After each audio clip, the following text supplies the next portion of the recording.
Ndinofara zvikuru kukupai chimwe chirongwa chitsva chinonzi From the Archive. Apa ndo patiri kubvundonyora kutora vaya vamunoti vachiriko here, muimbi uyu achiriko here. Tiri kuvatsvaga tichivaunganidza tichikuratidzai zvekuti muchatapirwa zvikuru. Dzimwe nziyo unototi uchikanzwa kamba kuti ndiye akaimba here kamba aka. Ndiye tiri kuzokutsvagirai vanhu ivavo muvazive. Zvishamiso zvikuru. Vamwe vacho vaimbi unotozi nhingi rinarumidzana nhingi uyu ndiye ari kuzodai so akazodai akadai.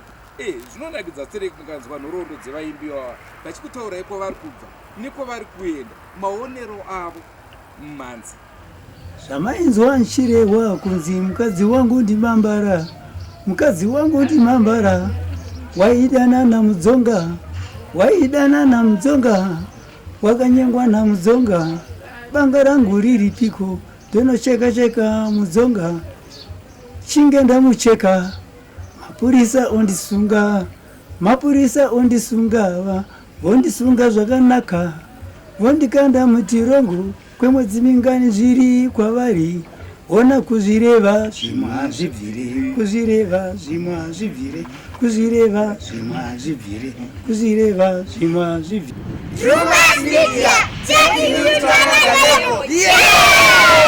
Kamwari yangu mudzonga akandiitira mapipi zvaaisenza kubhucha, chokwadi aindishamisa, ndikatuma mukadzi wangu kunotenga kanyama kepondo, aipiwa yakawanda. Chinangwa chake ruwiji chaive chekunyenga mukadzi wangu, ona kuzvireva zvimwe hazvibvire, kuzvireva zvimwe hazvibvire, kuzvireva zvimwe hazvibvire. Kazivai muri yeZimbabwe, sera mundozi ndarawidzi, ndamudhara manje, asi ndakatanga kudhara. Chikwata chandakatanga nacho chinonzi icho The Double Shuffle. Kufunga takaita mahits akatombozunguzawo Zimbabwe inoyi. Kandakanyora kekutanga kanonzi I'm a Lady, kaita kamwe kainzi Taj Mahal. Yaive nguva yacho yerock, nokuti ndo music yataifarira kudhara. Asi pari zvino takabva muroko takuita musambo yedu yechishona iyi. Asi ndadzokera futi mugwara rangu chairo reroko, nokuti ndagara ndichida roko chaizvo.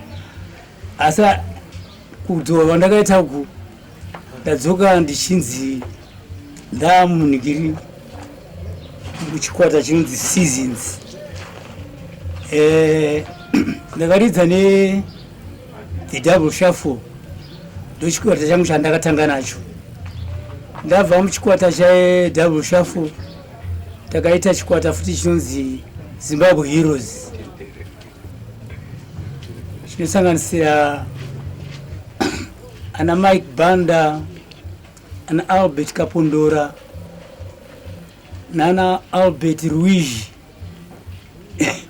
Tikavaka Zimbabwe Heroes, tikarekodha masongs eshona, nokuti manziyo dzeshona ndandakadzivenga ini.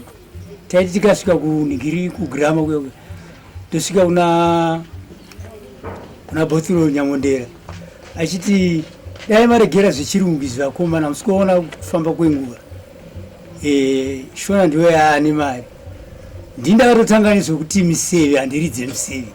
Ndini ndichitaura kuna Bothuro kati masongs eshona anonzi miseve, uda kundiridzisa miseve iwe. Handidi zvekuridziswa miseve. Ndini ndakatotaura nyaya yekuti miseve ndichirifeya chii, ndichiti miseve yaisenzeswa nevakuru vekudhara, saka tingoramba tichingoita masongs eshona. Asi ndakati kuzviona kuti ndatorasika gwara mazvona. Taita chikwata chacha chinonzi Zimbabwe Heroes, takarekodha matracks akaita nditengere jojeti yangu, mhuri yedu yeAzania, Self Job, Samtoko. Taibadzana kunyora inini na Mike Banda. imwe taitamba chisveru chiwande wande. Mike Banda takazobva muHarare tikaenda kwatongerwa kwaZvimba. Kufunga takaita 7 years tiri pacontract pahotera. Tabva ikoko hazvina kunyatsotifambira mushe ndipo ndakati inini ndakudzokera futi kwaRusape, nokuti kwaRusape ndingati ndo time yangu yandakanyatso expose music yangu, and at the near future ndo time yandinofunga kuti ndichaita se ndichadzokera zvakare. Ndabva kuZimbabwe Heroes ndakaenda ndikanose kuclub Hideout kwairidza maseasons nasekuru Hozhwa, the late anozikanwa kunzi zita rake ainzi Lazarus Kumalo. Ndabva museasons ndofunga ndakati nyore nziyo dzakati kuti ndiri museasons muyamya. Ndakabvawo museasons ndikafoma chikwata changu chinonzi ndiri museasons imomo. Takambosenzesa zita rekuti seasons tika expose was Terex 3 Whitefield pa contract pa hotel yainzi Day Night. Tikabva Day Night tikaenda kuLusaka Whitefield tichisponsorwa na Muteswa, ndiye aive manager wedu Lawrence Muteswa. Tabva pamuteswa takazotorwa na J Masters, ndiye akambozita manager wedu chibva paLawrence. Saka iye zvino izvi kufa kwakaita J Masters zvinhu zvakabva zvangu bhora rakabva rangoenda musango. Ndaive nemwana waJ Masters wandaisa pamberi aindiimbira ainzi Jean Masters. Ndofunga mwana uyu ndakamutora ari kasikana kadiki ndichimudzidzisa ndichimuguruma ndichiita kuti azive kuimba. Zvishwa akagona kuimba semwana aiteerera. Tikaita masongs. First track yandakaita naye yainzi Mashabhini. Tikaita imwe yainzi Amaitonde. Ndina Jean Masters asi nziyo dzacho dzese idzodzo ndini ndainyora. Iye zvino Jean wacho akuzviitira ega. Ndakazwa kuti ane bhendi rake freelancer. Ininiwo tikusenzesa zita rekuti seasons, asi in the near future chada kuzodzorera zita rangu kuti Double Shuffle, nokuti zita rangu rini Mtinhimbira andakatanga naro. Mazvona ndine album rangu reshona randakanyora. Line yangu yakamira yakati ndina Mr. Langa wandakawana ari kuSeasons, ndiye ari pamakeyboards anondiridzira makeyboards angu. Ndine mwana wangu anonzi Ibo Mbale, ndinonzi Wilson Mbale, ndinoridza lead. Ibo iye ndakamudzisa kuridza bass, ndiye ari kubata bass. Ndina Peter pamadrums, ndina Chale ndiye wandobatidzana naye.